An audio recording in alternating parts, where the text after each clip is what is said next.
Serial ये रिश्ता क्या कहलाता है में दादीसा अबीरा से माफ़ी मांगते हुए नजर आएगी।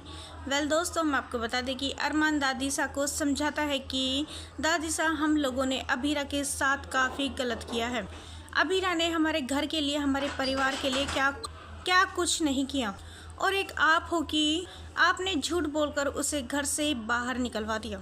तभी दादीसा अबीरा के पास आती है और कहती है कि अबीरा, हमें माफ़ कर दो, हमें अपनी गलती का एहसास हो चुका है कि हमने तुम्हारे साथ कितना गलत किया है, हमें तुम्हारे साथ ऐसा नहीं करना चाहिए था। अबीरा, अरमान ने हमें काफ़ी समझाया, हमें ये एहसास दिलाया कि तुम सही और हम गलत थे। अबीरा कहती है, दादीसा, ये आप क्या कर रही हो, आप बड़ी हो, आप इस तरह से मुझसे माफ़ी मत मांगिए, और सारी गलती तो मेरी ही थी। मैं ही बार बार मुंह उठाकर इस घर में चली आती थी। मुझे पता था कि मेरी यहाँ पर इंसल्ट होती है, कोई वैल्यू नहीं है, फिर भी मैं बार बार इस घर में चली आई थी।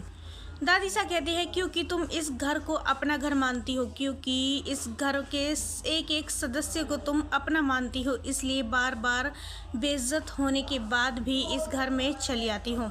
सारी की सारी गलती तो हमारी है, हमने ही तुम्हें गलत समझा, तुम पर बेवजह का इल्ज़ाम लगाया, और तो और तुम्हें इतना जलील किया कि तुम्हारी माँ के दिए हुए संस्कारों पर भी हमने उंगली उठाई। हो सके तो हमें माफ़ कर देना।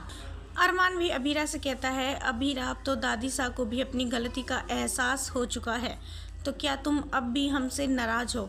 क्या तुम अब भी हमारे साथ हमारे घर में नहीं रह सकती? अबीरा कहती है, अरमान, मैं मानती हूँ आप सभी लोगों को अपनी गलती का एहसास हो चुका है, लेकिन कल तुम्हारी और रूही की शादी है, और मैं नहीं चाहती कि मेरी वजह से तुम्हारी और रूही की शादी में कोई भी मुसीबत आए। रूही को मेरा यहाँ पर रहना पहले ही पसंद नहीं है, और ऊपर से अगर उसकी शादी वाले दिन मैं तुम्हारे या फिर उसके आसपास भी दिखाई दी तो उसे अच्छा नहीं लगेगा। इससे बेहतर है तो ये कि मैं तो जब तक तुम्हारी शादी नहीं हो जाती, तुमसे, रूही से और इस घर से जितना दूर रह सकूं उतना रहूं। इसी में ही सबकी भलाई है। दोस्तों, सीरियल में इस ट्विस्ट को लेकर आप कितने एक्साइटेड हैं, हमें अपनी राय कमेंट्स में ज़रूर बताइएगा, और नहीं किया है चैनल को सब्सक्राइब तो जल्दी से कर ले, जिससे सीरियल से जुड़ी सारी अपडेट हम आप तक लेकर पहुँचे सबसे पहले।